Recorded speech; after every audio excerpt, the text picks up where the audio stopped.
Item: SCP-675. Object Class: Safe.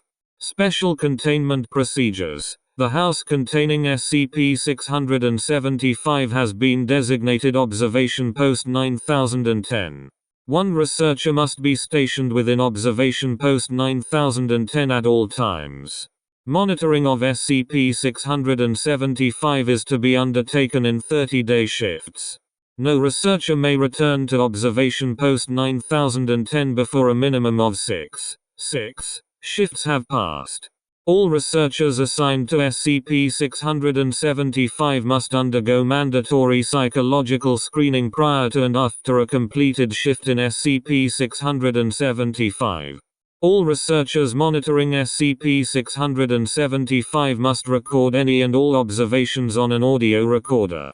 Following Incident 675-1, all researchers must be under video surveillance at all times.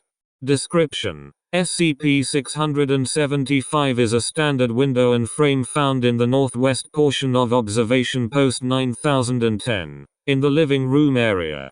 During random time intervals, shadows resembling humanoid figures, designated as SCP-675-1, can be seen through the window.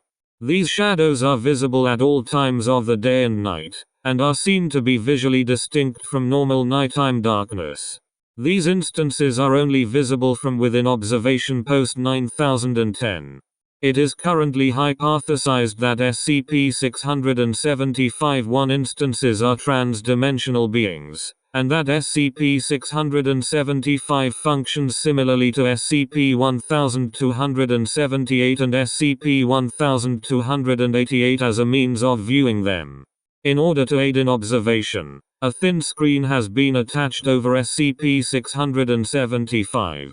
This screen acts as a projection surface, on which SCP-675-1 instances can be seen more easily. SCP-675-1 instances often engage in actions such as tapping on the glass of SCP-675, conversing with one another, and various other benign actions.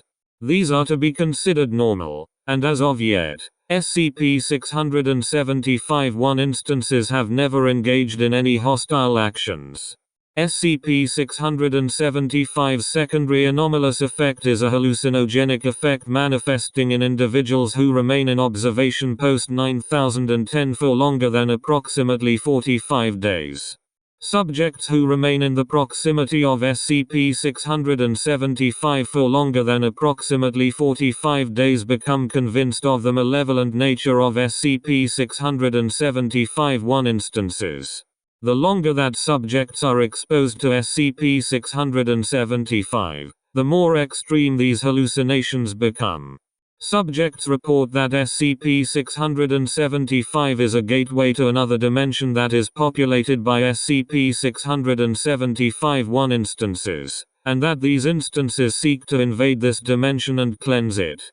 Subjects will reiterate the need for individuals to prepare for the coming invasion by SCP-675-1 instances, and will seek to ensure that SCP-675 remains closed at all times. Subjects also report that SCP-675-1 instances will attempt to communicate with them, and that the content of such messages is often disturbing in nature. In a few instances, subjects will report that the SCP-675-1 instances are preparing for a trans-dimensional invasion of the Earth. Such reports are unsubstantiated, as audio surveillance currently reveals no such sounds. The current video surveillance and rotations were enacted due to several breaches in which researchers constructed fortifications and preparations for the believed invasion by SCP-675-1. In one extreme case, a researcher constructed an elaborate series of anti-personnel traps designed to kill or seriously maim any individuals who attempted to enter the house.